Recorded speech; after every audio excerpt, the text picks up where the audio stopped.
మంది అసలు శాసనం చెప్తాయి.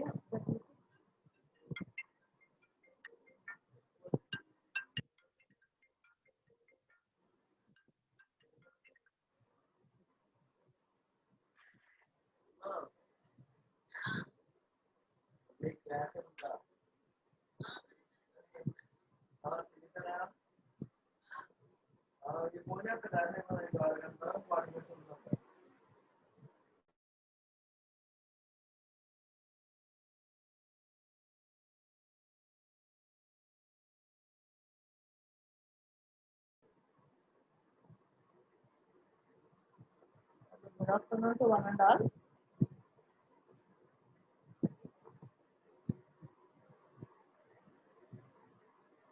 In previous session, discussed about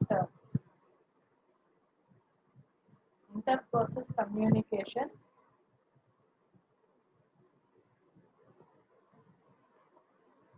What are the various methods in IPC, like message passing, shared memory, and buffering?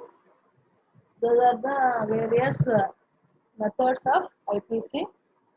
Every method has its own advantage and disadvantage.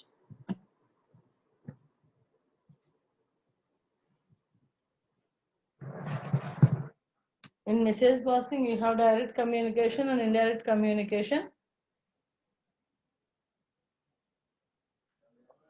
Shared memory, you have synchronization, either buffering or non-buffering. Coming to the buffering, you have zero-sized buffering, fixed-size buffering, and variable-sized buffering. Those are the methods.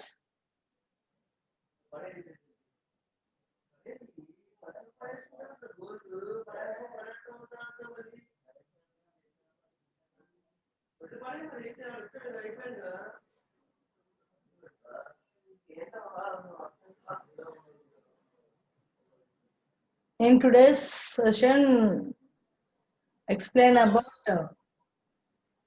threading issues.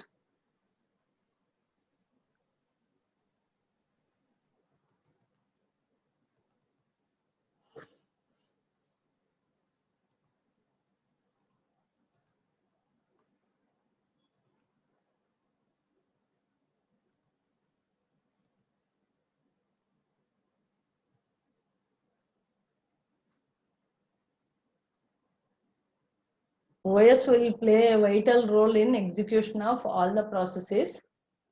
The program and execution state, you are called as a process. Process is again divided into some smallest indivisible units. Each unit you are called as a thread. Means a process has a single thread of execution. Consider you have multiple program counters per process. You have multiple threads are there.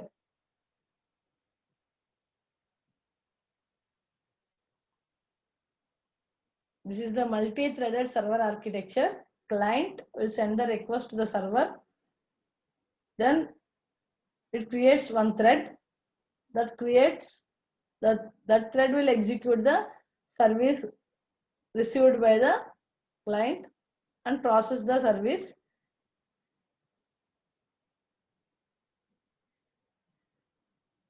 The main definition of a simple thread is defined as a thread has a single flow of execution. It has own address space like data segment, code segment, program counter, stack pointer. Every requirements are supported by a single thread. Your Windows operating system you should consider. In Windows, it follows multi-threaded architecture. Why? Because multi-threaded OS means more than one thread can be executed by the CPU. That is called as the multi-threading.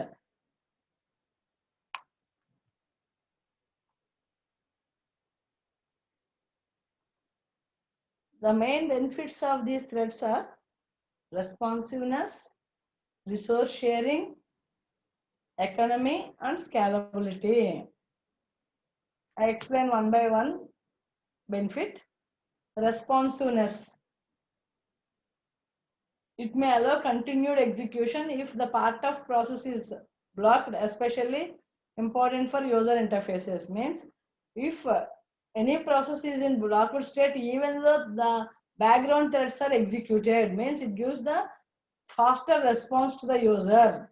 That is called as the responsiveness. Coming to the second benefit as resource sharing. Threads share resources of process easier than shared memory or message passing.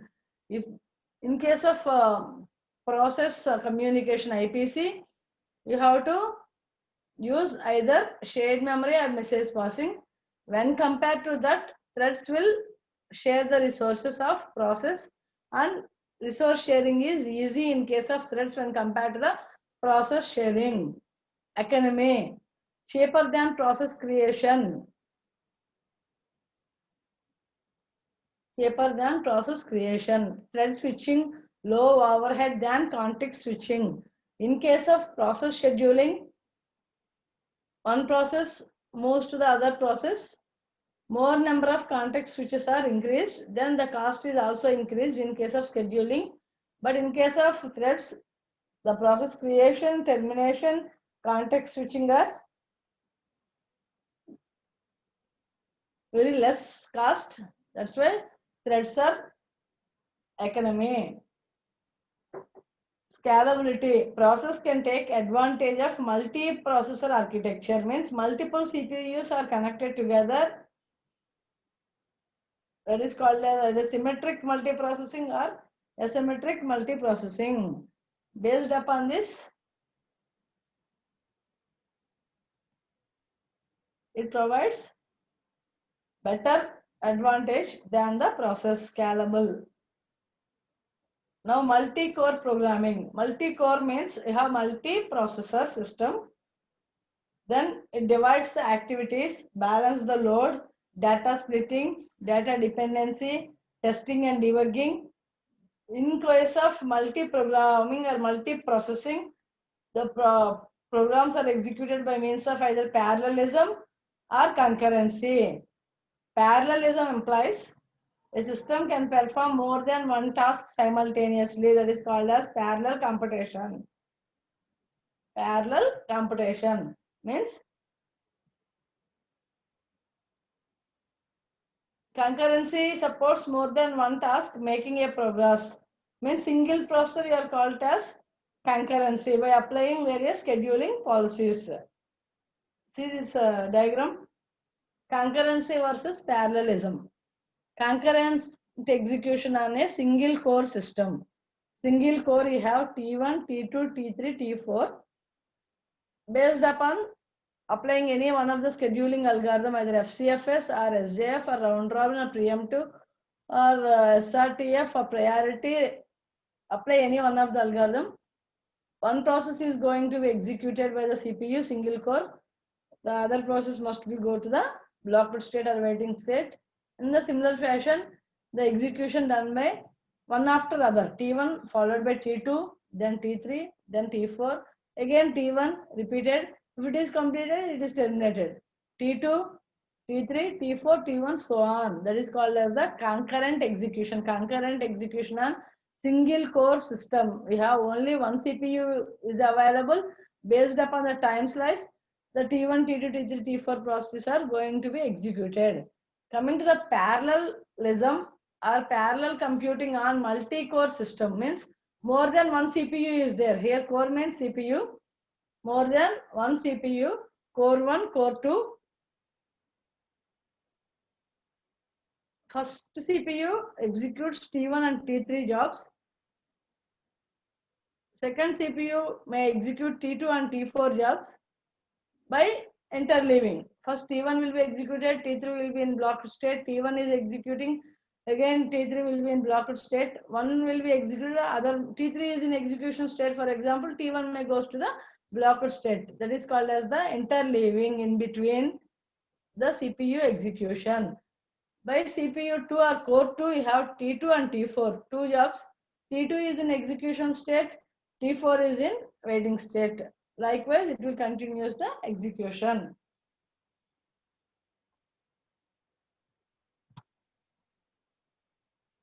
Now observe the diagram, single and multi-threaded process. Here single thread,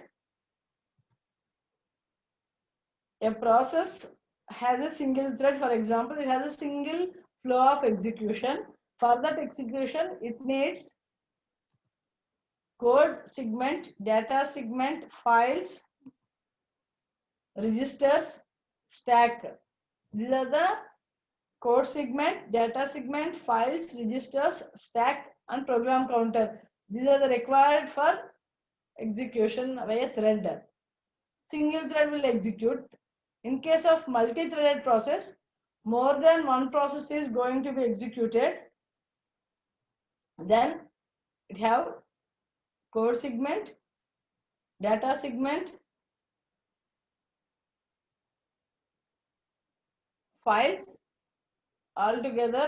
Again, set of registers for one thread, set of registers for second thread, set of registers for third thread, stack, stack, stack. Means whenever you have a multi-threaded process, it has its own registers, set of registers, and stack, code segment, data segment, and files. Because code and data will be shared between the threads. Sharing is possible.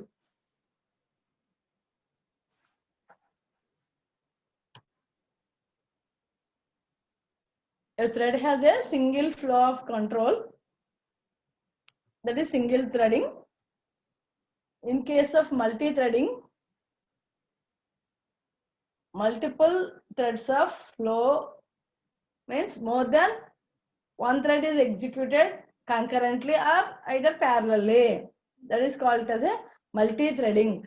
Simple, you have to remember the definition of a thread has a single flow of execution, or it's a part of a process. You have a program, entire program will be converting to the process in running state. The program which is in running state, you are called as a process. Again, each process can be divided into threads T1, T2, T3, so on Tn.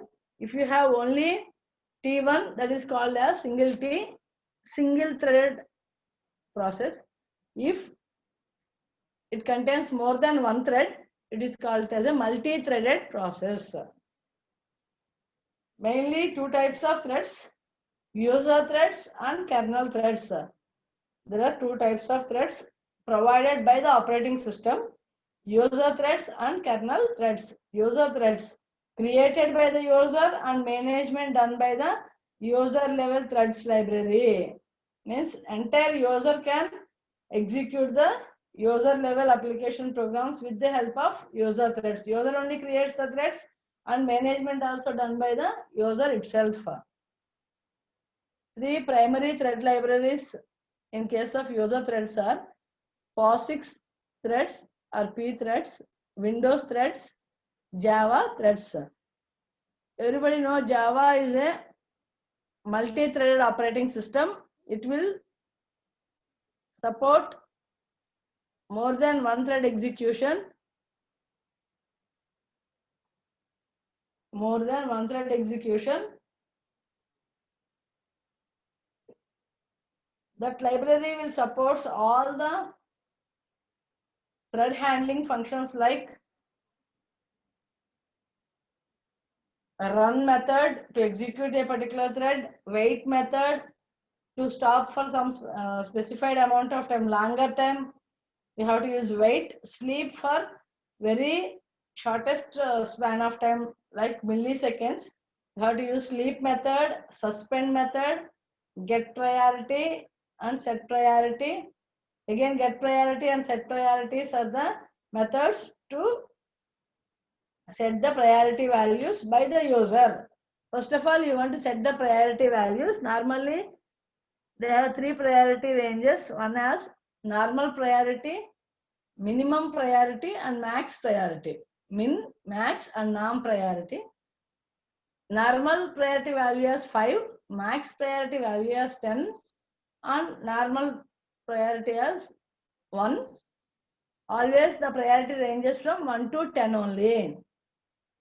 In case of priority scheduling in CPU scheduling algorithms, the CPU will execute the lowest priority process, whenever a highest priority job will be entered to the ready queue, it will stop the current execution and switches to the highest priority process or job.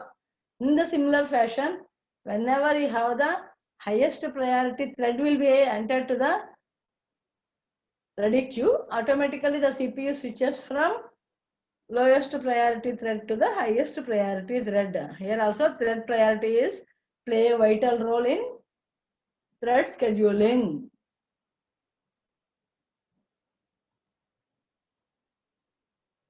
This Java API will provide all the built-in user level thread libraries. Coming to the second category of kernel threads, supported by the kernel, it performs all the privileged instructions generated by the OS. Means your kernel threads will perform all the general purpose operating system functions. Examples as Windows operating system, they may follow kernel threads, Solaris operating system, Linux, Unix, and Mac OS 10, OS X, you will call it as. These operating systems will use the kernel threads. Both threads are useful. Why? Because all the privileged instructions or system calls are handled by the kernel threads, supported and created by the operating itself, kernel itself. User threads are created and executed by the user itself.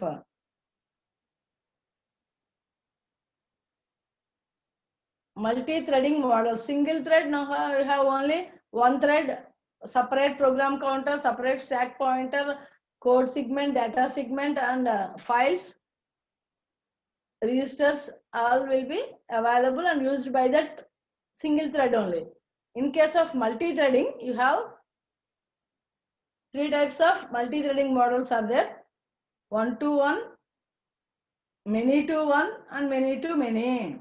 These are the three multi-threading models.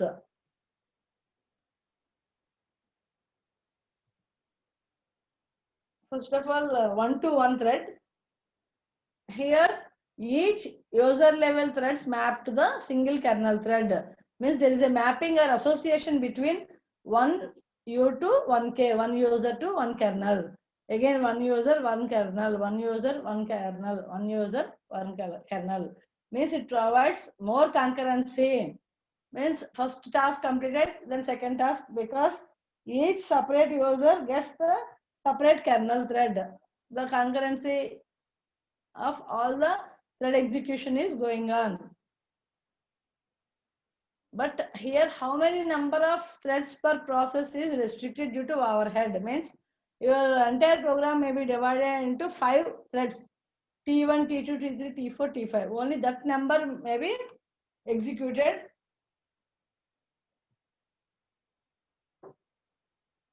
This one-to-one multi-threading model used in Windows operating system and Linux, Solaris 9 and later versions. They may use one-to-one threaded multi-threaded model. Here we consider an example of Windows operating system. Windows, everybody know Windows? Windows X, XP, or Windows NT, or Windows 7 or 8, whatever be the operating system of Windows, you should consider. In that operating system, the user must open one Paint program. At the same time, he or she may open to type data in Excel sheet or MS Word. Some other task may be open. At this time, the user wants to open 3 applications. At the same time, 3 applications are going to be executed. That is called as the multi-threading concept. First, Paintbrush will be executed by one thread. Your MS Word will be executed by one more thread. MS Excel, spreadsheet applications are also created by some other thread.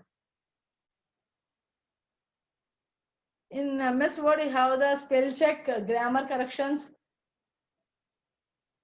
formatting, input, output, and insertion of tables. Everything will be carried out by separate threads. Each thread will perform that given task. For spell check, F7 or F6. find and replace will be there. For that, one thread will be going to be executed. Likewise, it is easy to implement one-to-one threaded application. Then many to one. Here, many user level threads are mapped to the single kernel thread. Here, you have only one single kernel thread. All 4 user threads are connected to the single kernel thread. Here, any one user thread may be blocked, entire system may be crashed. One thread blocking causes all to block because all are interconnected. Multiple threads may not run in parallel or multi-core system. Only one may be in kernel at a time. You have 4 user threads. All will be connected to a single kernel. With this single kernel, one after other user applications are going to be executed by that kernel. If any one user thread may be blocked, it causes all to the block state. Only some of the operating system may use the many to one model. You have Solaris green threads and GNU portable threads. Because if one thread is blocked, continuously remaining threads are blocked, starvation is possible. Means permanently blocking. The kernel don't know whether which thread will be activated and again resume the current execution. There is a drawback in case of many to one thread. In previous case, you have only one to one in that type of thread, only one user thread executed by one kernel thread. There is no problem. One after other executions are going on and completes. Termination is also easy. Next, coming to the many to many model. Here you have many to many allows many user level threads are mapped to the many kernel level threads. The diagram itself shows user thread 1, U1, U2, U3, U4, K1, K2, K3, K4. Means mapped to the many kernel threads. Allows the operating system to create a sufficient number of kernel threads. OS will give the privilege to create more number of kernel threads. Solaris prior to version 9, it will be used this many to many model. Windows with thread fiber package, Windows operating system also use many to many model. Means depending upon the user's requirements, the OS may take the grant and privilege to the multi-threading model may be of any one of the type, either one-to-one model or many-to-one and many-to-many. Then two-level threads, similar to many-to-many, except it allows user thread to be bounded to the kernel thread. First level, user threads will have the lesser priority. Kernel threads is executed, user threads must be blocked. This model is used in Solaris 8 and later.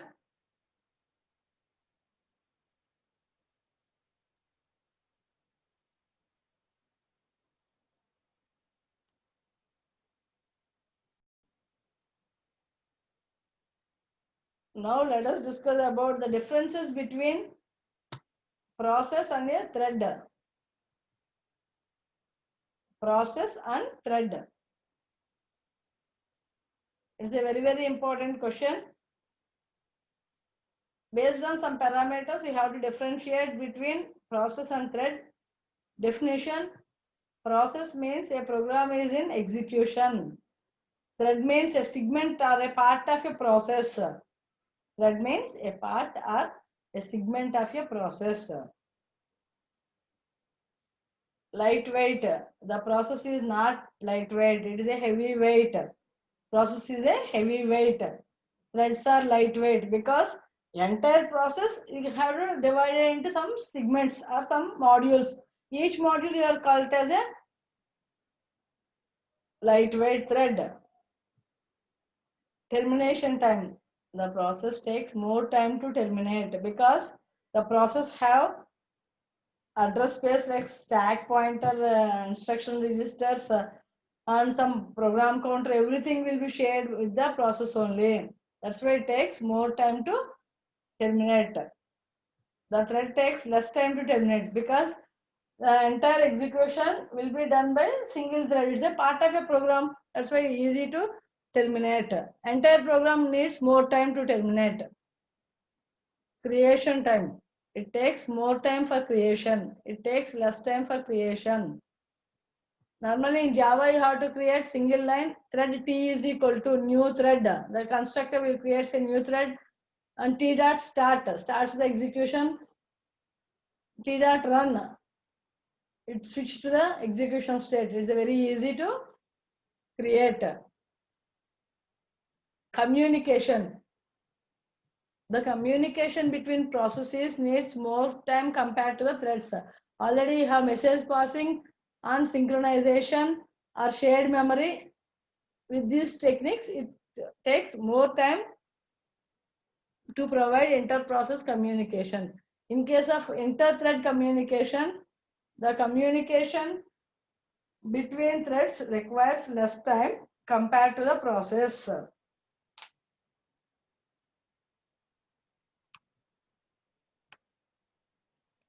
Because in case of thread, it will share the data space, code segment space, registers, everything can be shared between one thread to the another thread. Then it is easy to provide communication between two threads. Then it acquires less time to communicate.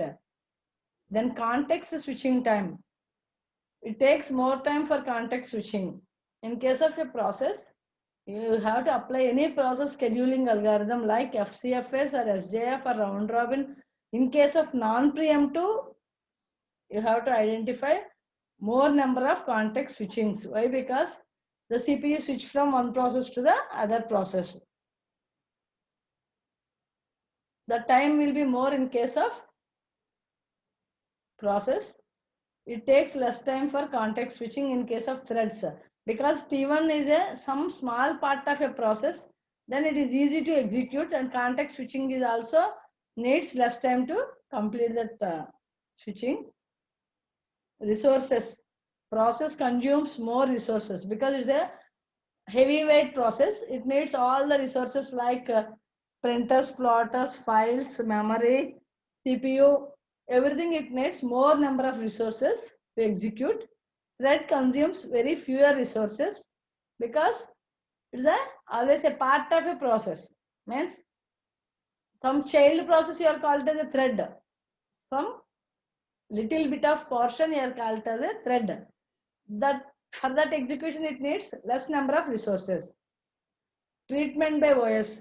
Different processes are treated separately by operating system.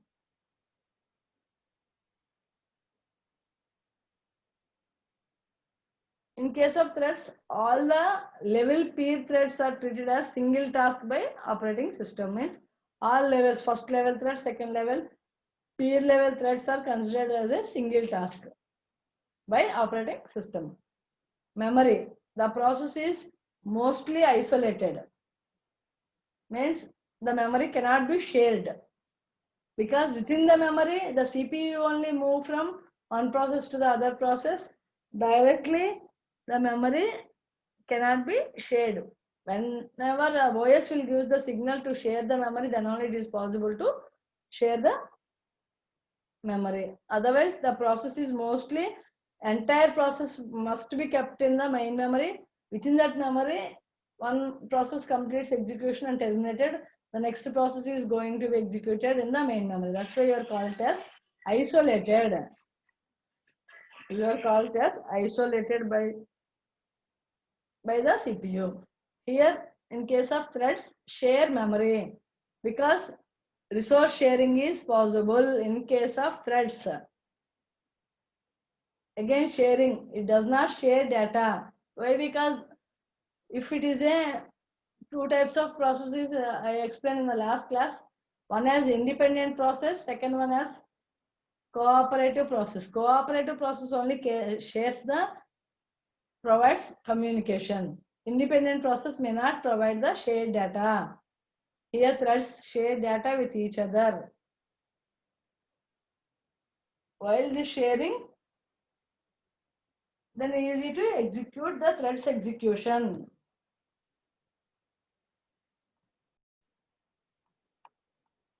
Okay, these are the various differences between process and threads. Thread library, it provides programmer with API, application programming interface for creating and managing threads. Two primary ways for implementing as libraries entirely in user space. Kernel libraries are supported by the OS. Means the library means everybody know in C language you have library functions, malloc, cloc, free, all printf, scanf, all are the predefined library functions provided to the user to access the data and perform executions. That's why library entirely used by the user space. Kernel level library supported by the operating system. Means those are the predefined and privileged instructions given by the OS called as system calls. Privileged instructions supported by the operating system are called as kernel level library supported by the operating systems.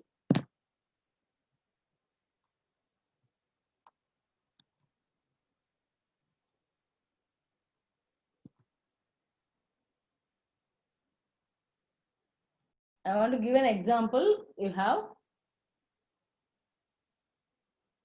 real life example. If you want to execute thread program by the user, everybody know Java, public static void main argument s. That is the main thread. That thread will call multiple number of threads. Public static void main is the main thread that will create one more threads like run method, wait method, yield method, suspend method with the help of those threads. If you want to check whether any reservoir will have sufficient water or not, that is the program.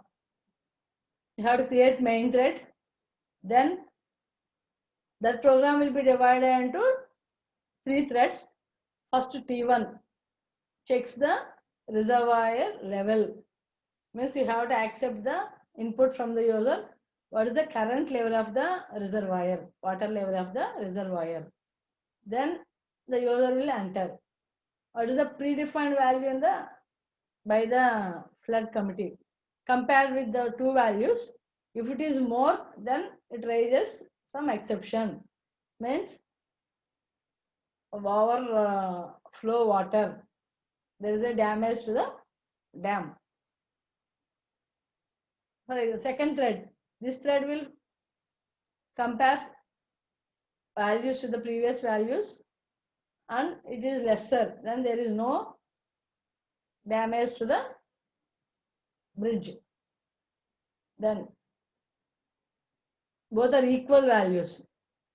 Then just this is a safe state. Likewise, T1, T2, T3, these 3 separate threads will perform a single task. Entire program has only one task to check the water level by the flood committee. That entire program is divided into 3 separate individual threads.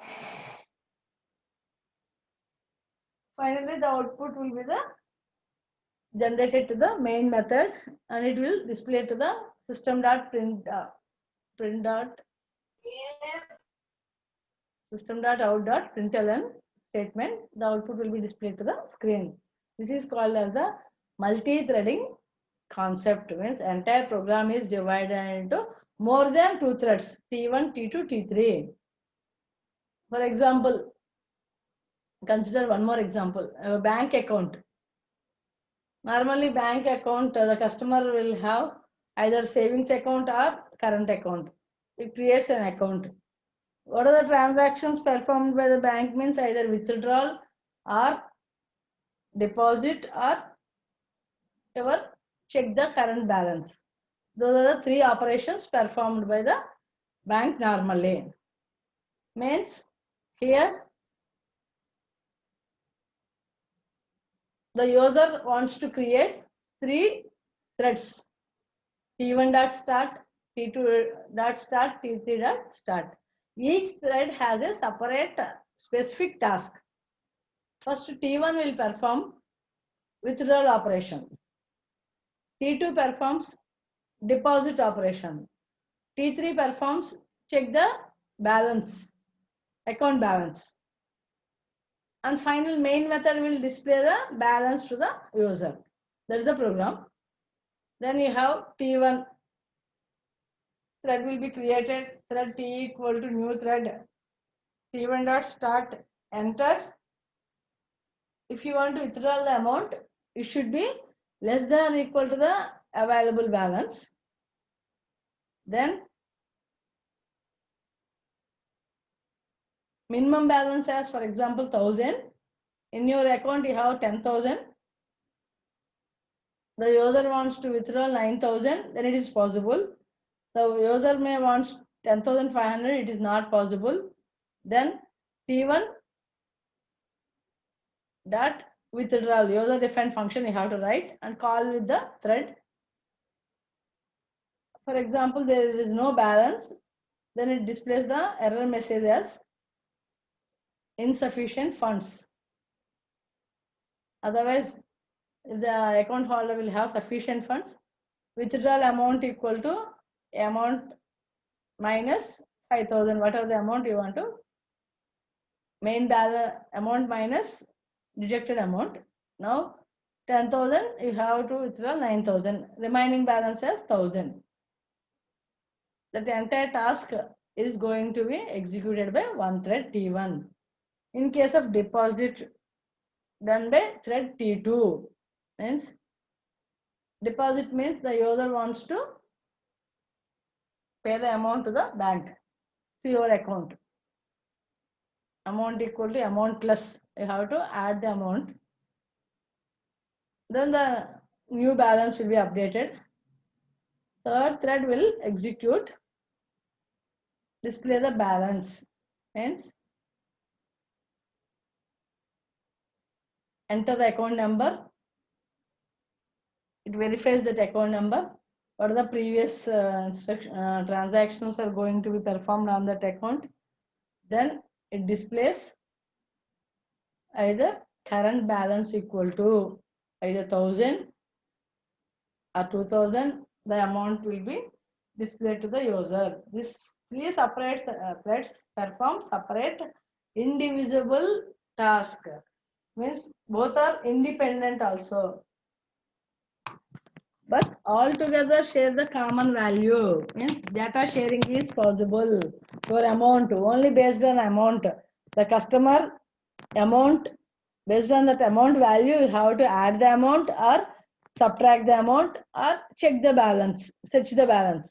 Those only the operations only based on amount data. Means the data values are shared between those 3 threads. Hence it is very easy to calculate and display to the screen. Hence multi-threading plays a vital role in case of Windows operating system as well as Linux, and your Unix operating system supports multi-threaded operating systems.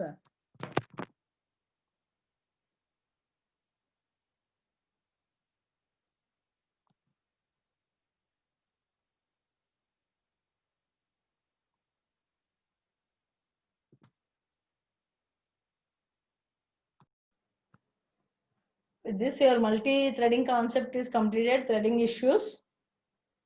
You have to remember the diagrams, types of threads, one-to-one, many-to-one, and many-to-many threaded models.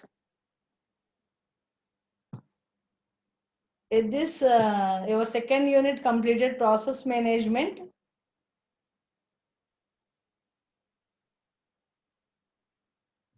Process management is completed. Any more doubts in process management?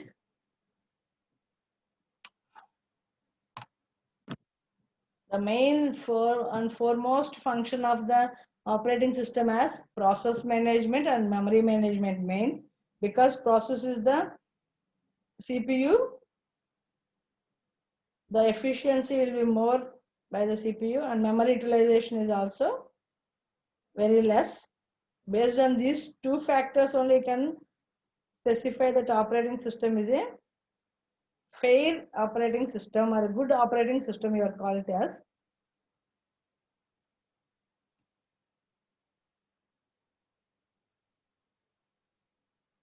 Monday, I will start unit 3. Do you have any doubts? You should interact with chat box or WhatsApp.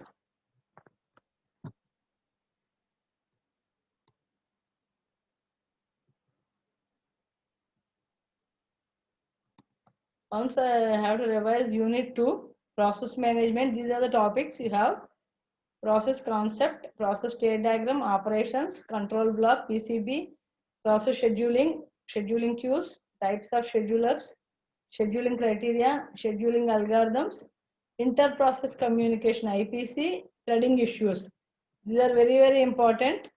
Don't leave any topic in this second unit. It's very, very important to you.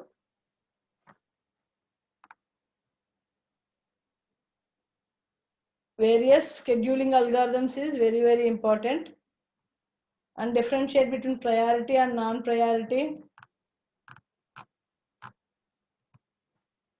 preemptive and non-preemptive scheduling algorithms is a very, very important question. You have to follow these problems.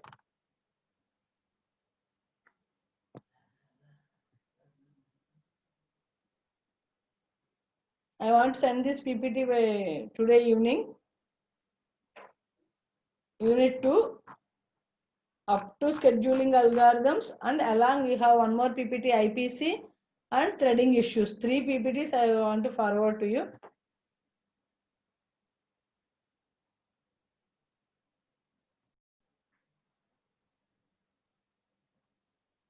Okay, with this I end up the today's session. You have to meet you on Monday. We'll meet you on Monday.